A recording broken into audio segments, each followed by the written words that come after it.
Deux visites ministérielles, celle du ministre de l'Équipement et des Transports, effectuée dans 3 chantiers en cours de réalisation à Nouakchott. Et puis celle du ministre de l'Hydraulique et de l'Assainissement. Il a visité 2 sites du réseau hydraulique de Nouakchott. Une satisfaction, celle des populations des nouvelles Muqata'a. Ce soir, les réactions de 2 de ces nouvelles Muqata'a, à savoir Mal au Brakna et Lixiba au Gorgol. Voilà donc pour les principaux titres de votre journal. Et pour vous prémunir, rien de mieux que de se faire vacciner et de continuer à respecter les mesures préventives. Voilà le seul moyen de briser donc la propagation de ce virus et de s'en prémunir. On commence ce journal, mesdemoiselles, messieurs. D'abord, bonsoir et bienvenue à votre 22h de ce samedi 11 septembre 2021. À 22h que nous commençons par ces 2 visites ministérielles, et toutes 2 aujourd'hui, et toutes 2 à Nouakchott. On va commencer d'abord par celle effectuée par le ministre de l'Équipement et des Transports. Il a visité 3 chantiers en cours de réalisation à Nouakchott. Lesquels, Bokar Bayleba? Plusieurs grands chantiers sont en cours d'exécution dans la ville de Nouakchott. Il s'agit des échangeurs pour permettre de fluidifier la circulation. Lancés récemment par l'État, ces ouvrages doivent être réalisés selon les règles de l'art. En d'autres termes, des infrastructures répondant aux normes de standards internationaux. D'ailleurs, c'est tout le sens de la visite du ministre de l'Équipement et des Transports sur les différents chantiers. À toutes les étapes, Mohamedou Ahmedou Haïmid a été édifié sur l'état d'avancement des travaux par les différents responsables des chantiers. Il a également pris connaissance des travaux de construction de trottoirs en pierre locale des voies principales de Nouakchott. Autre chantier ayant fait l'objet de la visite du ministre, il s'agit du projet du réseau urbain 2021, autrement dit la voirie. Sur place, il a insisté sur la nécessité de respecter les normes techniques. À la fin de la visite, le ministre de l'Équipement et des Transports a fait une déclaration dans laquelle il a indiqué que les travaux des projets sont exécutés par son département dans les 3 wilayas de Nouakchott, conformément aux instructions du président de la République. L'objectif est d'assurer le suivi des travaux et le respect des délais fixés. Il a demandé aux superviseurs des projets d'être attentifs quant à la qualité du travail. L'échangeur du carrefour de Bamako et l'échangeur de Haïssakan permettront aux citoyens de se déplacer sans encombre, d'autant plus que les embouteillages constituent un obstacle à la circulation. Des ouvrages qui contribueront à donner à la ville de Nouakchott une nouvelle image plus attrayante. Pour la visite du ministre de l'Équipement et des Transports sur 3 chantiers aujourd'hui à Nouakchott. La seconde visite donc, c'est celle effectuée par le ministre de l'Hydraulique et de l'Assainissement également ici à Nouakchott, et une visite également d'information. Où est-ce qu'il s'est rendu, Abdullah Demeba?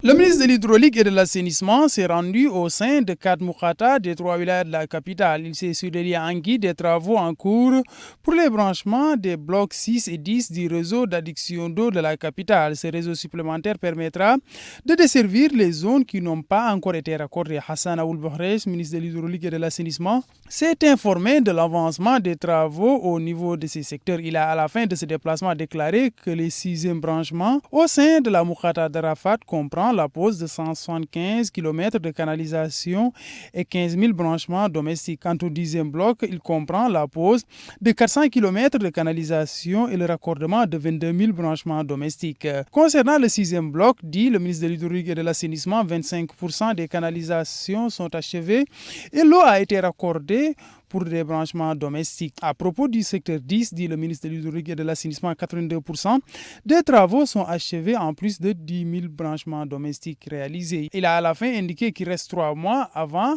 la fin des délais pour l'exécution des travaux du bloc 10. Rappelons que le département de l'Hydraulique et de l'Assainissement est en train de plancher sur un système pour mieux servir les usagers.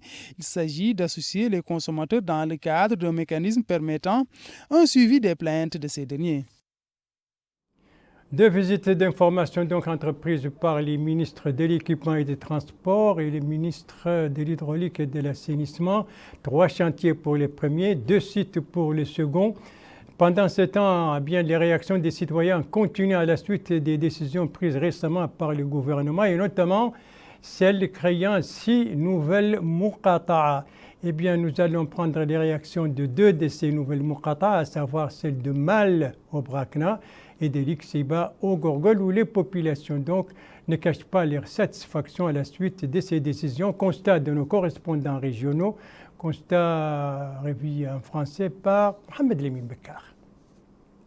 La population de l'Ixiba 1 relevant du Gorgol est contente. La décision du gouvernement de relever cet ancien arrondissement au rang de Muqata'a en est la raison. Aussi, les cadres élus notables et citoyens lambda ont-ils tenu à exprimer leur reconnaissance au président de la République, Mohamed Cheikh Al-Ghazouani, qui a souscrit à cette revendication des gens de l'Ixiba, d'autant disent-ils que leur localité renferme d'importantes potentialités économiques que le nouveau statut permettra sans doute d'impulser.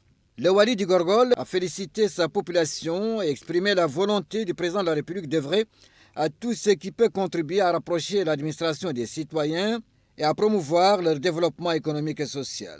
Mais dans la wilaya du Brakna vit aussi à l'heure de cette décision présidentielle qu'il a élevée au rang de Muqata'a. Une décision saluée ici par le maire de la commune et qui répond, a-t-il dit, à une vieille sollicitation de la population.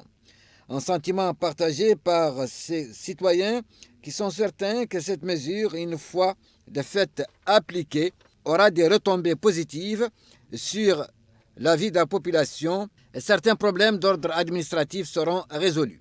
Car selon ces citoyens, la majeure partie des problèmes nécessitait un déplacement à Alleg, la capitale régionale, pour leur résolution. Les citoyens ici souhaitent que ce nouveau statut permettra de donner un nouvel élan à la nouvelle Muqata'a dans tous les domaines.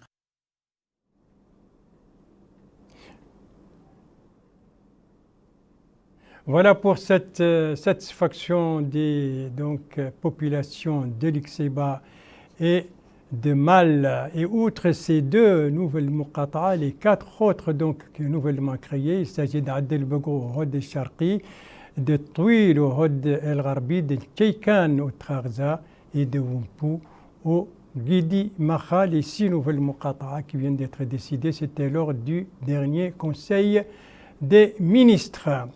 La page médicale de ce journal consacrée à l'évolution de la pandémie de la Covid-19, consacrée à la situation sanitaire en Syrie, à la sensibilisation, rôle de sensibilisation des femmes dans la vaccination à Nouadhibou. Premier volet de cette page médicale, donc l'évolution de la Covid-19 durant les dernières 24 heures. On va voir avec le point de presse quotidien du ministère de la Santé quels sont les nouveaux chiffres en ce qui concerne les décès, en ce qui concerne les guérisons, mais aussi en ce qui concerne les nouveaux cas. Réponse avec M. Sidi Oulboulemsa, cadre à la Direction générale de la santé publique. Durant les dernières 24 heures, nous avons enregistré 79 nouveaux cas positifs, dont un cas contact et 78 cas communautaires. Nous avons aussi enregistré, durant les dernières 24 heures, 115 nouvelles guérisons. Et malheureusement, nous avons enregistré aussi des décès. Nas'alullahu lahum ar-rahma wal-ghufran. Le cumul des cas enregistrés depuis le début de la pandémie dans notre pays est de 34 771 cas positifs. Le cumul de guérisons depuis le début de la pandémie est de 32 733. Le cumul de décès est de 749 décès. Les cas actifs aujourd'hui sont au nombre de 1289, dont 1233 cas asymptomatiques, 34 cas simples et 22 cas graves. Par rapport à la répartition des nouveaux cas enregistrés durant les dernières 24 heures par le Muqata'a des pays, nous avons enregistré des cas à Barkewel, des cas à Girou, des cas à Kifa, un cas à Leg, 4 cas à Magda al-Hajar, 3 cas à Boutilimit, 5 cas à Rosso, 4 cas à Oujeft, 3 cas à Tar, 6 cas à Oudan, 6 cas à Nouadhibou, 1 cas à Tijikje, 1 cas à Selibabi, 1 cas à Birmgrain, 3 cas à Zouerat, 6 cas à Gjoujet, 1 cas à Benishab, 13 cas à Tafraghzena, 7 cas à Tayaret, 6 cas à Toujounine et enfin des cas à Arafat. Par rapport aux tests réalisés durant les dernières 24 heures, sont au nombre de 1864, dont 1234 de type TDR, test rapide, et 630 de type PCR. Par rapport à la situation de vaccination, nous avons vacciné durant les dernières 24 heures 4134 personnes par la première dose, ce qui porte le cumul des personnes vaccinées par la première dose à 300 343 vaccinés. Par rapport à la deuxième dose, nous avons vacciné durant les dernières 24 heures 2801 patients ou bien personnes par la deuxième dose, ce qui porte le cumul des vaccinés par la deuxième dose ou complètement vaccinés à 539 372. L'évolution de la pandémie de la Covid-19 durant les dernières 24 heures, caractérisée entre autres par malheureusement 2 décès et 79 nouveaux cas, donc nouvelles infections de la Covid-19. Des chiffres donc qui sont certes en baisse, la tendance est descendante par rapport aux nouveaux cas donc positifs. Malheureusement, les décès continuent et c'est une évolution donc descendante, ceci grâce à la vaccination entre autres et grâce aussi au respect des mesures préventives. Une tendance aussi relativement descendante dans la wilaya de l'Inchiri où l'on a enregistré sur les 79 nouveaux cas enregistrés ce soir, 6 nouveaux cas. Et en tout cas, la vaccination là-bas bat son plein, comme l'a constaté notre correspondant permanent, Ahmed Ma'loum Mohamed, constat remis en français par Bokar Baïlaba. Centre hospitalier d'Agjust. Comme toutes les structures sanitaires du pays, l'établissement fait figure de vaccinodrome contre le Covid-19. Le staff médical travaille d'arrache-pied pour vacciner un grand nombre de personnes. D'ailleurs, l'équipe médicale en charge de la vaccination continue de retrousser les manches pour réaliser les résultats escomptés. Mohamed Lemine El-Mahfouz et le directeur adjoint du centre hospitalier d'Agjust expliquent que l'opération de vaccination se poursuit dans de bonnes conditions. Les citoyens viennent de toutes parts. Il précise que certaines personnes viennent pour prendre la première dose de vaccin, d'autres pour la seconde dose.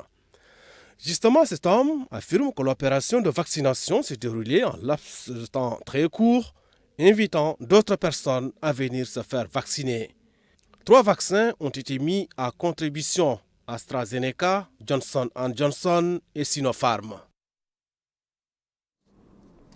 Voilà donc le troisième volet de cette page médicale est consacré au rôle de l'Union nationale des femmes dans les campagnes de vaccination, les campagnes nationales de vaccination, ceci au niveau de Dakhlet et Nouadhibou, un rôle dont on a beaucoup parlé aujourd'hui au cours d'une réunion tenue dans notre capitale économique. Compte rendu de l'un de nos correspondants là-bas, Mohamed Lemine Ladi, compte rendu revu en français par Mohamed Lemine Bekar.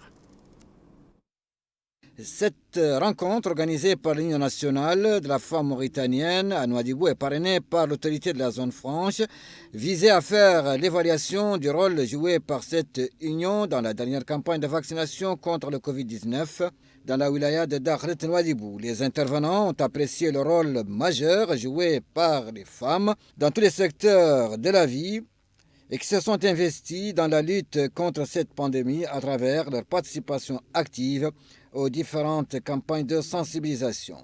La présidente de l'Union nationale des femmes mauritaniennes a précisé que l'organisation encourage les femmes à demeurer mobilisées, à poursuivre leur action de sensibilisation, car, dit-elle, le virus existe toujours. L'Union s'est enfin dite prête à collaborer avec les sociétés privées et publiques qui, faute de temps ou d'éloignement des centres de vaccination, n'arrivent pas à faire vacciner leur personnel. Voilà pour cette page médicale qui était consacrée, vous venez de l'entendre, à l'évolution de la pandémie de la Covid-19 durant les dernières 24 heures, à la situation de la vaccination au niveau de l'Inchiri, mais aussi à la sensibilisation, au rôle de sensibilisation de l'Union nationale des femmes au niveau donc de Dakhla Nouadhibou à propos de la vaccination. Merci de suivre les JTF de Mauritanie, la suite du journal avec les boutiques témoins gérées par les CSA au niveau de la Saba, avec une réunion à Néma, avec la riziculture à Kermessène et bien entendu avec les Puluis. On va commencer donc par ces boutiques témoins gérées par les CSA au niveau de la Saba, ces boutiques témoins qui vendent des produits de première nécessité à des prix subventionnés. C'est un reportage de notre correspondant permanent, Mohamed Lemir Khatri, compte rendu revue en français par Abdullah Demeba. Les habitants de la ville de Kifa bénéficient de ces boutiques témoins du commissariat à la sécurité alimentaire. L'objectif est de permettre aux franges démunies de la société de pouvoir se procurer ces denrées alimentaires de base à coût réduit. Les produits qui sont disponibles sont le sucre, l'huile, le riz et le blé. Ces bénéficiaires disent acheter le kilo de riz à raison de 150 ouguiya, les 2 kilos de blé à 120, le litre d'huile à 300 ouguiya et le kilo de sucre à 160 ouguiya. Elle apprécie cette opération. Cet autre bénéficiaire demande qu'on augmente la prestation de ces boutiques dont ils ont besoin. Cette citoyenne a quant à elle affirmé que la quantité qui est prévue pour chaque ménage n'est pas suffisante. Ce tenancier d'une de ces boutiques a indiqué qu'en moyenne, 50 familles bénéficient de ces produits subventionnés par jour. Les familles, dit-il, ont à leur disposition 4 produits que sont le sucre, l'huile, le blé et le riz. Les bénéficiaires, conclut-il, sont répertoriés chaque jour. La Saba bénéficie de cette opération à raison de 158 boutiques, dont 53 sont logées au niveau de la Moukhata de Kifa. Voilà donc pour ces boutiques témoins au niveau de la Saba et notamment au niveau de sa capitale, Kifa. Notre prochaine étape se trouve à quelques 600 km plus à l'est par rapport à Kifa et sur la route de l'Espoir. Nous sommes là à Néma, la capitale des Hauts-de-Charqi. Néma qui a abrité aujourd'hui une rencontre de concertation, rencontre qui a réuni autour du Wali de la Wilaya, donc bien entendu les maires et les hakams de cette wilaya et au centre bien entendu le recrutement du personnel de nettoyage. Compte rendu notre correspondante permanente Mama Ahmed Mouloud, compte rendu revu en français par Bokar Baïlaba. La gestion des ordures ménagères est au centre des préoccupations des communes de la wilaya du Haut-Charqi. Une volonté appuyée par les pouvoirs publics à travers la mise en œuvre d'une stratégie visant à rendre propres les villes. Et à cette occasion, le Wali du Haut-Charqi, Cheikh Abdallah Oud-Awa, a indiqué que les pouvoirs publics ont déployé d'importants moyens humains et techniques afin que les communes puissent mener à bien la gestion des ordures à travers la disponibilisation des équipes de nettoyage. Les représentants des communes bénéficiaires se sont relayés pour louer les efforts des pouvoirs publics visant à assainir les villes en éliminant les ordures ménagères accumulées qui affectent la santé des populations locales. Pour rappel, le lancement l'année dernière du programme de collecte des ordures ménagères dans le cadre du programme d'urgence Mes priorités, un programme qui touche 33 communes au niveau national.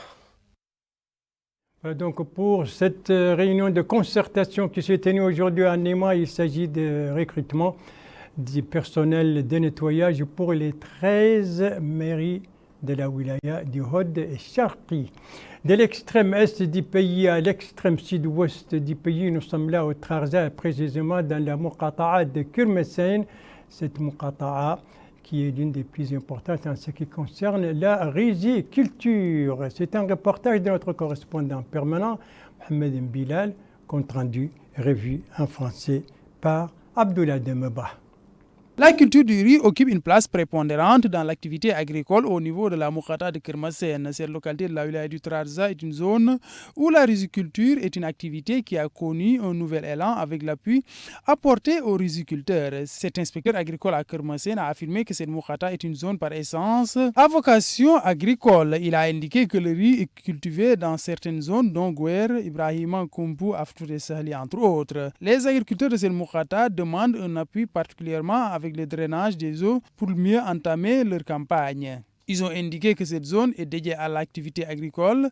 La Moukata de Kermasen est très importante du point de vue agricole au niveau du Trarza, disent-ils. Ils ont aussi déploré le problème du drainage de l'eau au niveau de certaines zones. Les agriculteurs ont aussi affirmé qu'ils ne mènent qu'une seule campagne par année durant l'hivernage. Activité des partis politiques à présent avec ce soir, celle de l'IPER, l'Union pour la République. On doit voir les images. Les voilà. Eh bien, l'IPER a organisé aujourd'hui un colloque scientifique autour du thème « Le renforcement de la décentralisation et son rôle dans le développement local ». Un colloque dans le cadre d'une série que le parti compte organiser prochainement autour de nombreuses autres thématiques. Et en tout cas, il s'agissait aujourd'hui d'une rencontre scientifique marquée par une conférence présentée par la secrétaire exécutive chargée de la décentralisation. Les thèmes de la conférence étaient la décentralisation et le développement local, lecture dans la situation actuelle et les défis, mais aussi des propositions partant de l'expérience mauritanienne. Autre parti, autre activité. Le parti, c'est celui du Front républicain. Voilà les images. Républicain pour l'unité et la démocratie. L'activité, c'est une conférence de presse organisée au siège de ce parti. Conférence consacrée à la situation politique actuelle, la position du parti et les prochains dialogues politiques. L'occasion pour le président du parti de parler des efforts entrepris par sa formation dans le cadre de la mobilisation pour expliquer les choix de ce parti et ses objectifs. Le président de cette formation a également parlé du prochain congrès que doit tenir son parti. Après la politique, la pluviométrie pour terminer, durant ces dernières 24 heures, on a enregistré des pluies dans 3 de nos wilayas, à savoir les Dohod et l'Adrar, et 27 localités de ces 3 wilayas ont été arrosées. La hauteur des pluies varie entre 3 et 60 mm.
Les pluies enregistrées ces dernières 24 heures dans 27 localités dans 3 wilayas de l'intérieur, à savoir les Dohod et l'Adrar. Et c'est sur ces pluies que s'achève ce journal.